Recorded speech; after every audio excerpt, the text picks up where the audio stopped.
Dan kita nak terus saja ketika ini bersama dengan Datuk Salihuddin Saidin yang merupakan Peguam Bela dan Peguam Cara bersama-sama saya menerusi Google Meet ketika ini. Assalamualaikum Datuk.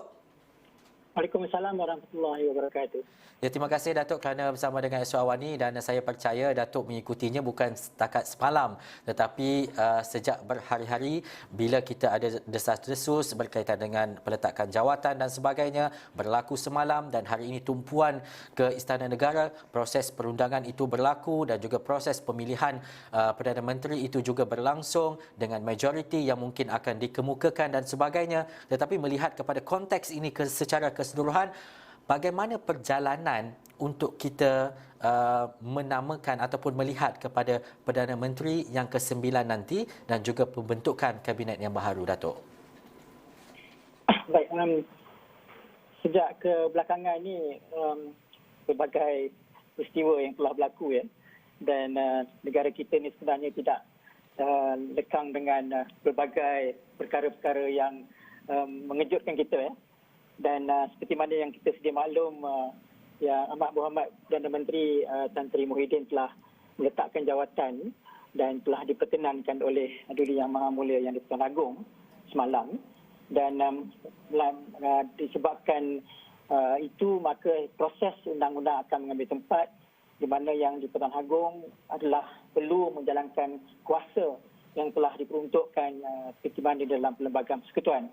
Dan semua memang sedia maklum, ramai telah dibincangkan berkaitan dengan kuasa Yang di-Pertuan Agong di bawah perkara pasal 2A, perkara 43 Perlembagaan Persekutuan, cara bagaimana seorang Yang di-Pertuan Agong memilih ataupun melantik seorang Perdana Menteri. Dan apa yang penting di sini, prasyarat dia adalah seorang yang perlu dilantik oleh Perdana Menteri oleh Yang di-Pertuan Agong adalah perlu datangnya daripada seorang ahli Dewan Rakyat. Itu dia punya prasyarat. Dan kemudiannya Yang di-Pertuan Agong perlulah memastikan bahawa members of parliament yang dicadangkan tersebut mendapat sokongan majoriti daripada ahli-ahli Dewan Rakyat. Itu adalah perkara pokok yang perlu ditentukan.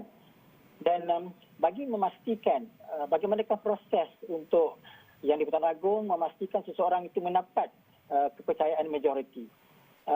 Hari ini kita telah dimaklumkan bahawa ada ketua-ketua parti yang telah dipisah menghadap Duli Yang Maha Mulia Yang di-Pertuan Agong datang ke istana, dan juga saya juga dipahamkan ada satu surat daripada speaker, saya tak pasti kebenarannya, mengatakan bahawa semua wakil-wakil rakyat, Dewan Rakyat perlu memberikan cadangan nama calon Perdana Menteri yang mendapat sokongan daripada mereka untuk dibawakan kepada Yang di-Pertuan Agong untuk proses pemilihan. Ada yang bertanya, bagaimanakah cara proses pemilihan ini berlaku? Adakah undang-undang meletakkan secara jelas prosedur dan proses bagaimana Yang di-Pertuan Agong menentukan siapa yang mendapat kepercayaan majoriti? Sebenarnya di bawah undang-undang, kalau ikutkan kepada Perlembagaan Persekutuan pasal 2A tersebut, dia tidak menyatakan secara spesifik bagaimana caranya. Apa yang dikatakan di bawah perlembagaan tersebut adalah pada hemat Yang di-Pertuan Agong, seseorang itu mendapat kepercayaan majoriti. Jadi bagaimana caranya untuk Yang di-Pertuan Agong menentukan pada hemat baginda seseorang itu mendapat kepercayaan majoriti? So apa yang boleh dilakukan adalah melalui memanggil setiap seorang wakil-wakil rakyat tersebut untuk menyatakan sokongan mereka kepada siapa, seperti mana yang pernah dilakukan ketika krisis di Perak dahulu dalam kes Muhammad Nizar yang telah diputuskan oleh Mahkamah Persekutuan, yang mana ketika itu Duli Yang Maha Mulia Sultan Selang Perak telah memilih secara head count. Dan ada juga proses yang boleh juga digunakan, iaitu dengan cara bergantung kepada SD daripada setiap wakil-wakil rakyat tersebut menyatakan sokongan mereka kepada mana-mana individu wakil rakyat di parlimen tersebut. Jadi ini antara proses yang boleh dikenal pasti bagaimana cara untuk menentukan siapa yang mendapat kepercayaan majoriti. Terpulang kepada Yang di-Pertuan Agong apakah cara yang paling sesuai untuk menentu sahihkan seseorang itu telah pada pandangan tuanku telah mendapat kepercayaan majoriti. Dan juga Datuk, saya nak membawa kepada dua senario. Senario pertama adalah berkaitan sekiranya pada khidmat baginda yang di Pertuan Agong itu adalah telah seseorang itu telah pun mendapat majoriti dan kemudian dilantik sebagai Perdana Menteri.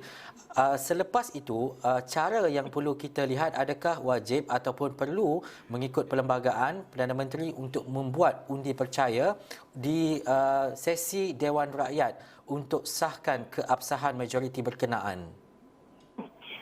Seperti yang kita sedia maklum, proses untuk menentukan seseorang Perdana Menteri itu dilantik secara sah atau tidak adalah melalui cara 432 itu tadi, ataupun dikemukakan di Parlimen dengan usul undi percaya ataupun undi tidak percaya.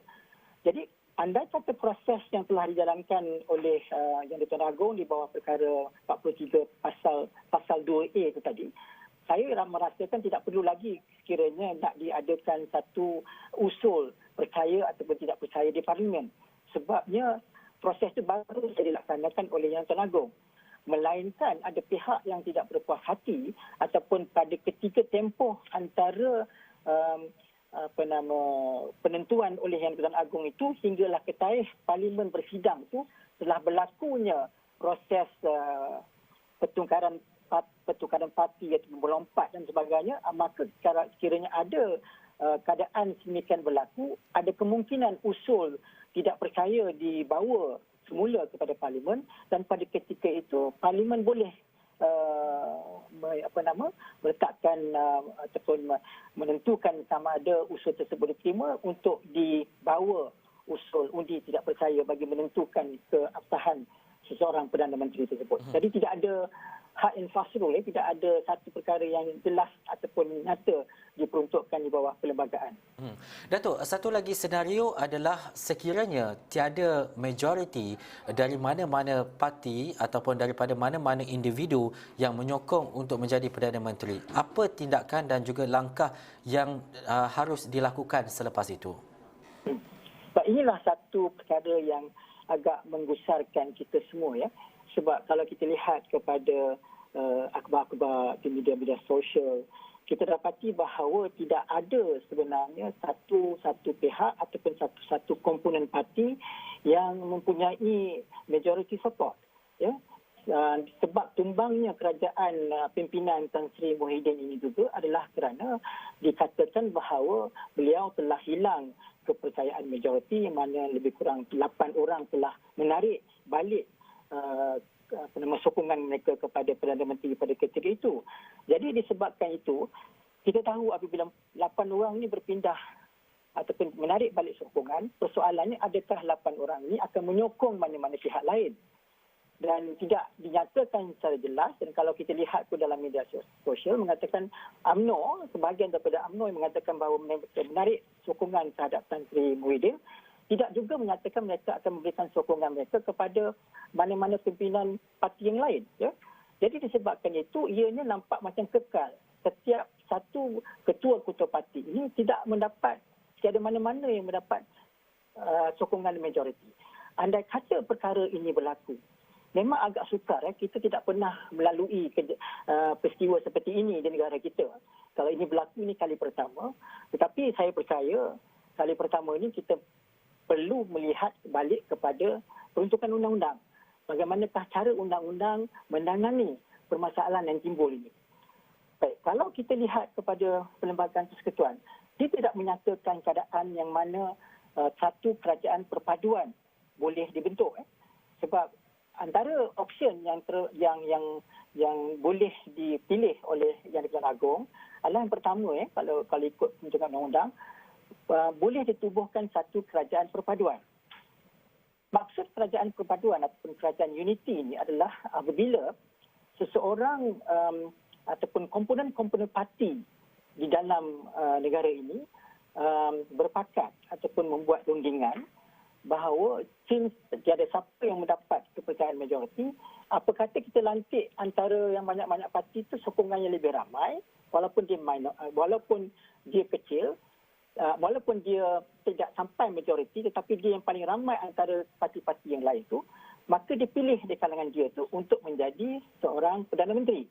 Dengan syarat ada satu sokongan secara conditional, secara bersyarat, iaitu daripada pihak members of parlimen yang lain yang berada dalam parti tersebut untuk menyokong dengan syarat mereka yang daripada parti lain dipilih untuk menganggotai kabinet. Contohnya kata kerajaan PN. Kerajaan PN mendapat 101 undi. Itu yang paling banyak di kalangan parti-parti yang lain. Salah seorang daripada kerajaan ataupun parti PN itu dipilih secara majoriti oleh parti PN ataupun komponen-komponen PN bersama dengan komponen-komponen parti yang lain. Jadi apabila mereka memilih seorang wakil daripada komponen PN ini tadi, maka PN yang wakil PN tadi yang telah dilantik sebagai seorang Perdana Menteri perlulah melantik semua ataupun wakil-wakil yang menyokongnya untuk menjadi ahli-ahli kabinet. Jadi ini dipanggilkan sebagai kerajaan perpaduan. Semua ahli-ahli parti bergabung untuk membentuk sebuah kerajaan disebabkan tiada majoriti. Ini adalah satu pendekatan yang baru yang belum pernah berlaku di negara kita. Tetapi mungkin kalau kita nak buat satu perubahan untuk mengelakkan berlakunya pertelingkahan ataupun perbalahan antara parti-parti politik, antara parti kerajaan dan parti pembangkang, saya rasa tiba masanya dalam saat kita yang sedang havoc dengan pandemik ini untuk kita memikirkan supaya semua ahli-ahli parti ini bergabung menjadi sebuah kerajaan dan sama-sama bergabung tenaga dan idea untuk menyelesaikan masalah kemelut COVID-19 dan ekonomi negara yang sedang dihadapi. Ini adalah salah satu daripada option yang terbuka kepada Yang Tuan Agong. Tetapi prasyarat untuk seorang itu dipilih dahulu untuk mendapat majority support mestilah dipenuhi. Barulah dia kemudiannya memilih ahli-ahli daripada parti-parti lain untuk menganggotai kabinet. Yang kedua, pilihan yang kedua yang ada adalah melalui cara satu kerajaan minoriti. Satu kerajaan minoriti ini adalah kerajaan yang terbentuk tidak mendapat sokongan majoriti. Jadi ini adalah satu keadaan yang agak berbeza ya. Kalau para pendengar semua biasa pernah dengar sebelum Yang Amat Berhormat Tan Sri Muhyiddin meletakkan jawatan 2 hari sebelum tu beliau ada mencadangkan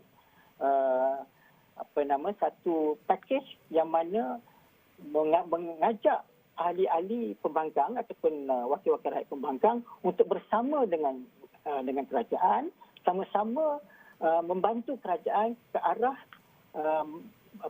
mengatasi masalah COVID dan ekonomi negara.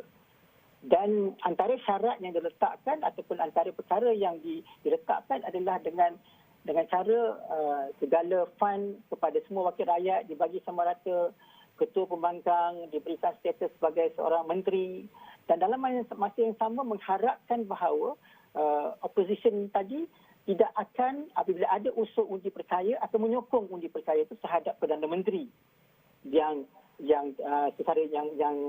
ada minoriti sahaja. Jadi ini dikatakan bahawa ia adalah sebuah kerajaan minoriti. Tetapi kerajaan minoriti ini sebenarnya walaupun boleh dan possible untuk berlaku, dia ini bukanlah sebuah kerajaan yang kukuh, yang kuat. Sebab bila-bila masa sahaja ada pihak yang tidak akan bersetuju. Walaupun pada asasnya mereka bersetuju untuk menyokong, apabila mereka telah bersetuju untuk membuat satu perjanjian confidence and supply agreement, for example, mereka masuk ke situ dan tidak bermakna mereka akan terus berterusan menyokong walaupun mereka telah menandatangani satu perjanjian confidence and supply agreement. Jadi ini kelemahan dia. Jadi kalau sekiranya berlaku keadaan yang mana bila adanya satu kerajaan minoriti, tiba-tiba 1-2 hari selepas itu ada pihak yang menarik balik sokongan. Walaupun mereka telah masuk perjanjian, tapi mereka tarik balik sokongan. Ini bermakna kerajaan minoriti itu akan tumbang pada bila-bila masa. Jadi ini adalah satu pendekatan yang agak boleh dilakukan tetapi tidak sesuai pada ketika keadaan politik kita yang sentiasa bertelagah. Ya. Dan yang ketiga yang boleh saya fikirkan adalah untuk yang di-Pertuan Agong mengisytiharkan darurat. Ini adalah satu pendekatan yang mungkin ramai yang tidak bersetuju ataupun mungkin tidak baik kepada negara kalau kita mengisytiharkan darurat. disebabkan apabila darurat akan berlakulah banyak persepsi negatif tentang keadaan negara kita. Tetapi kalau nak diadakan darurat, atas alasan kita tidak, negara berada dalam keadaan yang tidak stabil, iaitu tidak ada seorang pun atau tidak ada kerajaan yang boleh memimpin negara pada ketika ini, maka darurat boleh disiarkan oleh Tuan Agong. Dan pada ketika itu sebuah kerajaan, sebuah jawatankuasa boleh ditubuhkan untuk mengurus tadbirkan perjalanan pentadbiran negara, tanpa melibatkan polisi baru, tanpa melibatkan bajet yang baru ataupun pinjaman loan dan sebagainya. Ia hanyalah sekadar untuk menguruskan pentadbiran negara dalam satu tempoh yang singkat. Iaitu mungkin dalam tempoh 6 bulan, andai kata negara pada satu ketika nanti akan mencapai herd immunity, mungkin pada tempoh selepas itu boleh ditamatkan darurat dan diadakan satu pilihan raya umum. Tapi ini bagi saya juga adalah satu pendekatan yang agak sukar untuk dilaksanakan, memikirkan perkara-perkara yang mungkin boleh tidak menyeimbangkan keadaan negara. Dan terakhir sekali yang boleh saya fikirkan, kita adakan kita bubarkan parlimen, adakan sebuah pilihan raya yang mana mungkin pada ketika ini tidak sesuai untuk diadakan pilihan raya, tetapi kita sekarang ada caretaker prime minister. Caretaker prime minister ini bermakna prime minister ini adalah seorang Perdana Menteri yang diizinkan oleh Yang Teragung untuk mentadbir negara. Mentadbir negara. Jadi kalau yang Perdana Menteri ini mentadbir negara dengan bantuan semua pegawai-pegawai kerajaan, iaitu PSU, ketua-ketua pengarah dan sebagainya, perjalanan urusan negara akan berterusan. Jadi kalau katakan Yang di-Tuan Agong memilih untuk meneruskan caretaker prime minister untuk mentadbir negara dalam tempoh yang singkat, selepas itu dibubarkan parlimen dan diadakan pilihan raya, ini juga adalah satu option. Tetapi option ini juga saya percaya tidak popular dan mungkin ramai yang tidak bersetuju. Tetapi apa yang penting sekarang ni, apa yang di-Tuan Agong dan juga mereka ahli-ahli politik ini perlu melihat adalah kestabilan kerajaan, kestabilan negara dan juga bagaimana negara nak menangani masalah COVID yang sedang kita hadapi ini.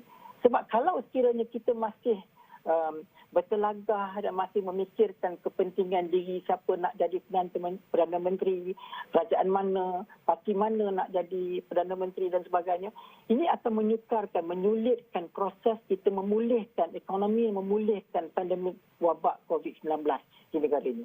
Ini yang dapat saya lontarkan. Idea-idea ini sebenarnya adalah within the constitution, tetapi ia ini tidak pernah dilaksanakan, didepaktikan. Dan banyak lagi perkara yang perlu kita lihat untuk mengenal pasti bahawa sesuatu tindakan, option yang diambil oleh Yang Tuan Agong tersebut adalah viable dan boleh dilaksanakan dengan baik. Saya rasa jelas apa yang Datuk nyatakan tadi. Tetapi Datuk, memandangkan negara kita menghadapi krisis kesihatan ekoran COVID-19, rakyat pastinya marah kepada ahli politik jika mereka tidak dapat berkompromi dalam memilih seorang ahli Dewan Rakyat sebagai Perdana Menteri yang akan diperkenankan oleh Yang di-Pertuan Agong. Datuk melihat adakah dengan situasi sekarang ini proses itu akan dipercepatkan, segala prinsip-prinsip parti dapat diketepikan, Datuk? Ya.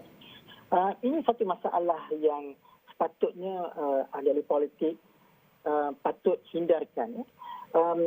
Konsep terlalu mengikut kepada kehendak parti patut kita ketepikan buat masa ini. Sebab semalam saya ada membaca satu keputusan yang telah dikeluarkan oleh UMNO, MKP, menetapkan beberapa dasar. Antara dasarnya adalah mana-mana pihak ataupun ahli-ahli UMNO perlu ikut kepada kehendak parti, ikut kepada keputusan yang dibuat oleh parti. Jadi kita terlalu tebal. Negara kita, konsep kepartian ini terlalu tebal. Kita sepatutnya keluar daripada kepompong ini. Mungkin pada saat ini yang mana kita perlu melihat dari segi aspek perkara yang boleh menguntungkan rakyat, bukan membebankan rakyat. Maka kita ketepikan dahulu perasaan konsep kepartian kita tersebut. Jadi apabila kita mengenepikan tentang parti kita, kita patut menekankan kita sebagai seorang individu. Individu wakil rakyat yang mewakili rakyat memikirkan cara terbaik bersama-sama. Apakah jalan terbaik untuk kita mengatasi kemelut ini? Dan lantaran kita sekarang tidak ada seorang pun yang mendapat kepercayaan majoriti disebabkan oleh kehendak parti itu sendiri. Kehendak sesebuah parti. Jadi kalau kita keluar daripada itu, kita pulangkan balik kepada semua ahli-ahli wakil rakyat, fikirkan siapakah yang paling layak untuk menjadi seorang Perdana Menteri, dan di situ kita berikan kesokongan dan terpulang kepada Perdana Menteri itu siapa yang nak dipilih untuk menganggotai kabinet. Mungkin saya sebagai seorang penganalisa, mungkin kita rasa senang pihak-pihak ahli politik. Mereka tidak merasakan itu wajar sebab mereka ada tentangan oleh parti-parti mereka. Tetapi saya mengajak semua yang terlibat ini untuk memikirkan sejenak. Ini bukanlah satu perkara yang kita patut amalkan secara biasa. Tetapi dalam keadaan negara berada dalam kemelut masalah COVID ini, saya percaya sepatutnya pihak wakil-wakil rakyat ini, members of parliament ini mengetepikan dahulu segala perbalahan, segala perbezaan pendapat dan sepatutnya sama-sama memikirkan apa yang terbaik. Kita selesaikan dahulu masalah pelantikan Perdana Menteri ini. Ketepikan dulu siapa yang kita suka, siapa kita tak suka dan sebagainya. Kita cari mereka yang terbaik untuk dapat memimpin negara pada ketika saat yang genting ini. Datuk, dan akhir sekali Datuk, kita nak melihat mungkin dalam tempoh terdekat adanya Perdana Menteri yang baharu dan kabinet dapat dibentuk. Bagaimana pengharapan Datuk untuk melihat kepada pimpinan baharu Perdana Menteri ke-9 bersama anggota-anggota kabinetnya dapat memacu dan juga mungkin melihat kepada kestabilan ekonomi khususnya ketika kita berdepan dengan situasi pandemik COVID-19 ini? Siapapun yang akan menjadi kerajaan selepas ini, daripada mana-mana parti sekalipun, apa yang paling penting ditekankan di sini adalah kita perlu fokus kepada aspek menangani masalah COVID dan memulihkan ekonomi negara. Fokus dan tumpuan mesti kepada dua perkara ini. Kita forget about nak buat development dan sebagainya pada ketika ini, sebab walau apapun kita tahu bahawa tempoh untuk kerajaan ini memerintah, tempoh ini tidak lama, ya. Sebab pilihan raya umum akan berlaku dalam tempoh 2 tahun. Jadi kalau kita lihat kepada harapan rakyat untuk mandat diberikan kepada rakyat selepas sahaja negara kita bebas daripada masalah COVID ini, maka saya rasa kerajaan yang akan memimpin negara ini akan berada dalam tempoh yang singkat sahaja pemerintahan mereka. Jadi dalam tempoh yang singkat ini, saya sebagai rakyat mengharapkan sebab siapa juga menjadi Perdana Menteri dan juga kerajaan untuk memikirkan dahulu masalah rakyat.